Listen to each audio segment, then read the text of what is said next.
2022, janeiro chegou e esse mês é muito conhecido pelos empresários por conta da contratação de novos empregados ou então do seu primeiro empregado. Mas espera lá, você não sabe o que fazer para contratar um empregado? Então fica nesse vídeo porque eu vou te explicar como contratar um empregado em 2022.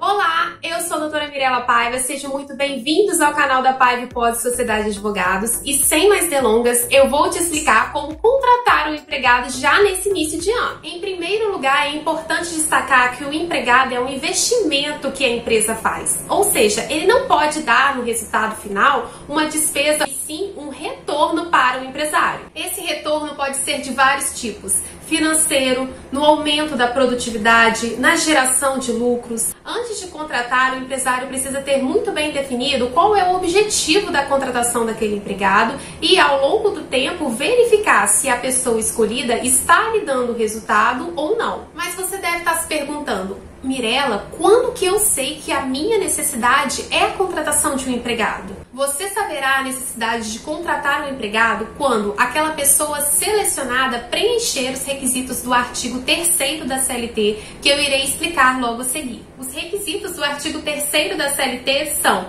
habitualidade, subordinação, pessoalidade e onerosidade. O empregado, além de ser uma pessoa física, ele precisa prestar serviços com habitualidade e constância para o seu empregador. Mas cuidado, o empregado ele não é necessariamente empregado só porque ele presta serviço para você, empregador, todos os dias. Mesmo que ele não preste todos os dias serviços para a sua empresa, ele ainda assim pode ser considerado um empregado. Por exemplo, é considerado empregado aquele professor que leciona de 15 em 15 dias uma matéria específica para uma universidade, a empregada doméstica que trabalha 3 vezes por semana. Logo, empregado é aquela pessoa que presta serviços todos os dias para a empresa ou para a pessoa que lhe contratou, é aquela pessoa que trabalha à distância, home office, e também aquela pessoa que não está prestando serviços todos os dias, mas que existe uma certa habitualidade durante o serviço. A pessoa selecionada, para ela ser considerada um empregado, ela precisa também ter, além da habitualidade, a subordinação no momento da prestação de serviços, ou seja, ela deverá receber ordens, cumprir ordens de seu empregador. Ela também terá um horário fixo de trabalho para realizar. E essa é a principal diferença do empregado para o autônomo. O autônomo, diferentemente do empregado, ele é livre para a execução da sua atividade. Ele vai poder fazer a sua própria rotina, o seu próprio horário de trabalho e também atuar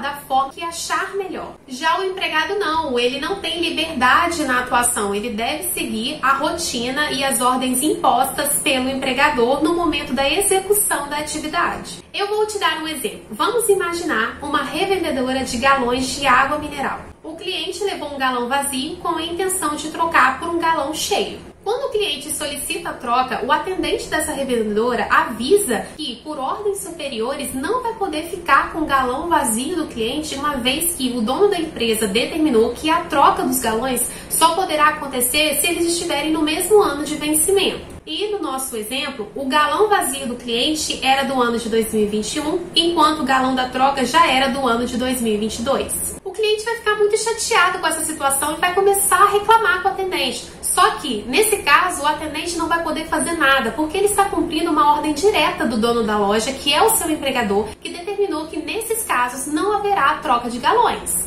Isso é o que chamamos de subordinação e, caso a pessoa selecionada na sua empresa tenha que cumprir ordens, fazer uma jornada fixa de trabalho, é o caso de contratá-la como um empregado. A terceira característica para que você saiba que aquela pessoa selecionada deve ou não ser contratada como empregado é se ela possui pessoalidade, ou seja, aquela pessoa não poderá se fazer substituir por outra. Ela é indispensável ao seu negócio, precisa ser ela que execute o serviço que está sendo contratado. Nesse caso, é a hora de se contratar como empregado. E a quarta característica para que você saiba se aquela pessoa selecionada deverá ou não ser contratada como empregado é a onerosidade. Onerosidade é você receber pelo serviço prestado. Então, o trabalho a ser desempenhado não poderá ser voluntário, filantrópico ou então com intuito de caridade. Portanto, estando presentes esses 4 requisitos, habitualidade, subordinação, pessoalidade e onerosidade, é o caso da pessoa pessoa selecionada ser contratada como empregado. Se não fazer isso, a empresa corre sérios riscos de sofrer um processo trabalhista futuro, onde essa pessoa estaria pleiteando o reconhecimento de vínculo de emprego e todas as suas obrigações legais. Passado isso, é hora de definir qual tipo de contrato que você deseja celebrar com o empregado. Existem aqui duas opções. O primeiro contrato é o contrato de experiência. O prazo máximo desse contrato é de até 90 dias e a forma com que se sucede dentro das empresas é bem variada.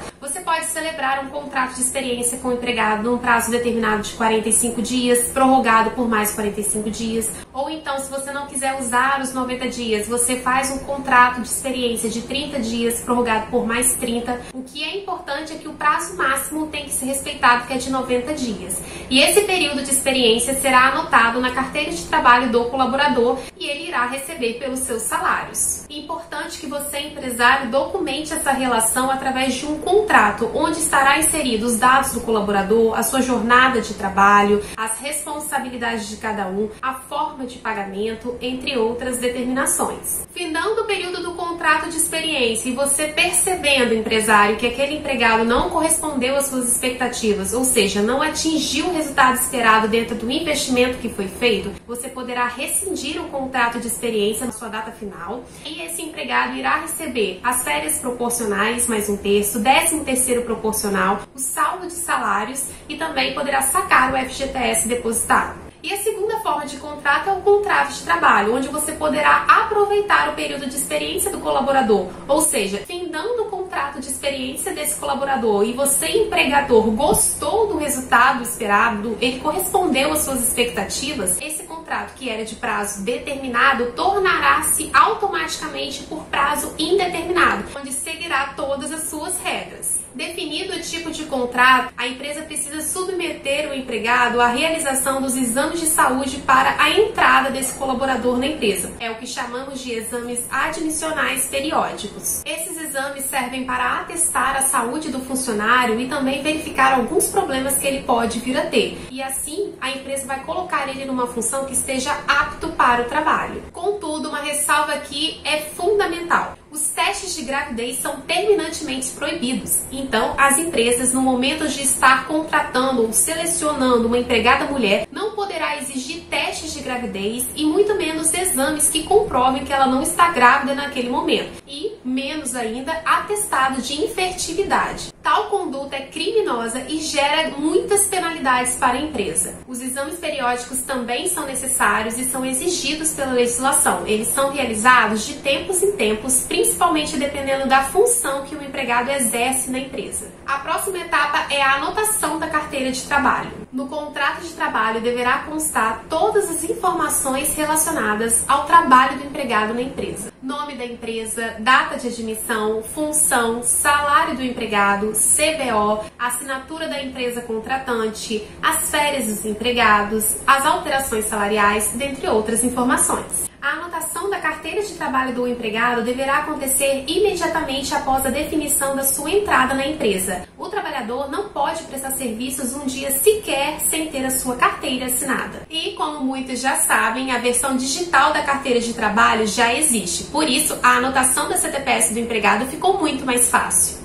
Agora, o empregado não precisa se preocupar em andar com a sua carteira, muito menos as empresas ficarem insistindo aos empregados para que eles tragam a carteira de trabalho para que se proceda à assinatura. O próximo passo na contratação de um empregado é a apresentação de regras internas da empresa. Aqui, um bom código interno com todas as condutas permitidas e proibidas já é meio caminho andado. Ter tudo isso compilado já abre as portas da empresa para aquele empregado, mostrando como tudo funciona ali dentro. Também é a hora de entregar os uniformes, caso os empregados da sua empresa façam uso. Os uniformes são cedidos aos empregados e, em regra, não poderão ser descontados do seu salário, salvo previsão expressa em contrário, como, por exemplo, numa negociação coletiva. A limpeza dos uniformes é de responsabilidade do empregado, salvo se tiver algum procedimento específico que ele não consiga fazer em casa. Agora chegamos numa parte extremamente importante desse assunto. Você, empresário, não pode proceder com a contratação de um empregado sem saber o que eu vou te explicar a seguir. Agora nós vamos abordar os direitos básicos dos empregados. O assunto é bem extenso, porém eu vou fazer aqui um breve apanhado dos direitos mínimos e básicos de qualquer empregado. O primeiro direito é a jornada de trabalho. Ela, na regra geral, deverá ser de 8 horas diárias e de 44 horas semanais, com um intervalo de, no mínimo, 1 hora para descanso e alimentação. O segundo direito é o pagamento de horas extras. Caso o empregado trabalhe mais tempo na empresa, ele deverá ser remunerado, portanto. O adicional, em regra geral, é de 50% sobre o valor da hora normal. O terceiro direito é o pagamento de adicional noturno. Caso o empregado trabalhe entre o período de 10 horas da noite até 5 horas da manhã, deverá haver o pagamento do adicional noturno, que corresponde a 20% do valor da hora trabalhada. O quarto direito básico do empregado é o pagamento de férias. Quando o empregado trabalha por 12 meses dentro da empresa, ele terá direito a 30 dias de férias. O pagamento das férias verá acrescido também 1/3 a mais, que é o que chamamos de terço constitucional de férias. O quinto direito do empregado é o 13º salário. Ao final do ano, o empregado possui direito ao 13º salário, que é o pagamento de 1 salário a mais. A primeira parcela do 13º deverá ser paga até o dia 30 de novembro e a segunda parcela poderá ser paga até o dia 20 de dezembro do ano corrente. Por fim, e não menos importante, a empresa precisa dar atenção às convenções coletivas de trabalho e acordos coletivos de trabalho, é o que chamamos de negociações coletivas, das categorias que ela emprega, porque ali vão estar previstos direitos e especificidades dos empregados que precisam ser respeitados. Vou ficando por aqui, eu espero que esse vídeo tenha te ajudado a entender tudo sobre a contratação de um empregado. Agora você já sabe todos os cuidados que deverão ser tomados ao proceder com a contratação. Mas calma, eu sei que é muita coisa. Como são muitos detalhes, eu te aconselho a procurar um advogado especialista no assunto para que ele possa te assessorar no momento da contratação. Inclusive, você sabia que a assessoria jurídica ela é fundamental para o seu negócio? Eu gravei um vídeo explicando todas as suas vantagens e eu vou deixar aqui na descrição. Não esquece também de deixar um like nesse vídeo e se inscreva no canal caso ainda não seja inscrito. Espero vocês no nosso próximo vídeo. Até mais!